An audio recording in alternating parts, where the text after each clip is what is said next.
Well, hello to everyone, and thanks for joining us with Lighthouse Lab Services for this quick video update. My name is Alex Mitchell. I'm a marketing communications manager, and I'm here with Dyana Williams, a client engagement manager with our RCM team. We're going to do a quick update on the Change Healthcare cyber attack that occurred on February 21st. Obviously, that attack impacted several healthcare organizations as it had a massive impact on the systems they rely on to transmit their patients' healthcare claims and get paid. Change operates the largest electronic clearinghouse in healthcare, processing more than 15 billion claims that total more than 1.5 trillion each year. So obviously, the impact of that pipeline was huge for the clients that we work with in the healthcare industry at large. Dyana, could you just speak a little bit about some of that direct impact that we've seen so far, and maybe any updates also that have taken place since that attack was first announced? Sure.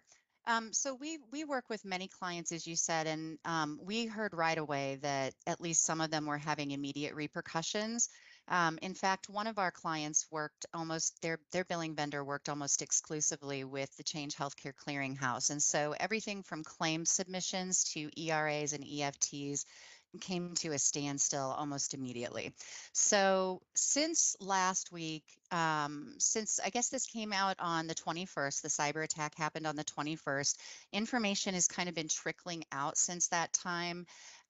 United Healthcare recently announced on Friday last week that they were opening up a fund to allow providers a little bit of reimbursement for the pain that they're going to feel in their cash flow over the next couple of weeks, but we still don't have much of an idea as to an ETA as to when all of this is going to be resolved.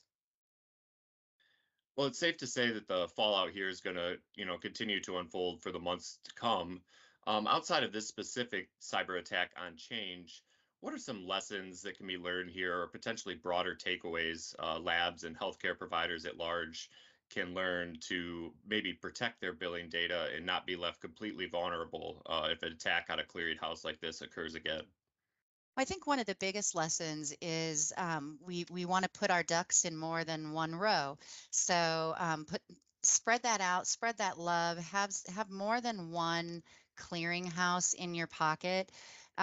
We've seen a lot of billing vendors begin to pivot to other clearinghouses. So those billing vendors that were using just a single clearinghouse, they have a bigger task ahead of them, whereas other billers are able to quickly pivot and maybe send through to Availity or to a different clearinghouse that isn't somehow affiliated with Change Healthcare.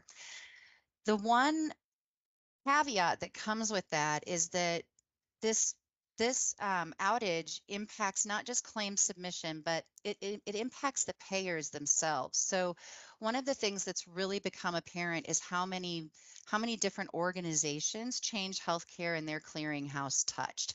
And so we're seeing that payers on their own side rely on Optum's products to perform their functions.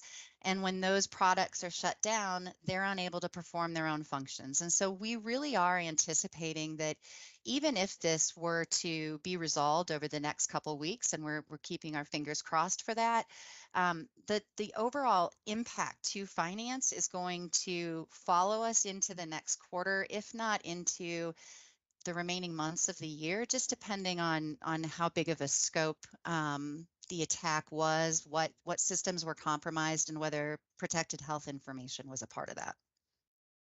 Well, thanks for that analysis, Diana. Definitely going to be something to stay tuned on and continue to watch as more news breaks on this front.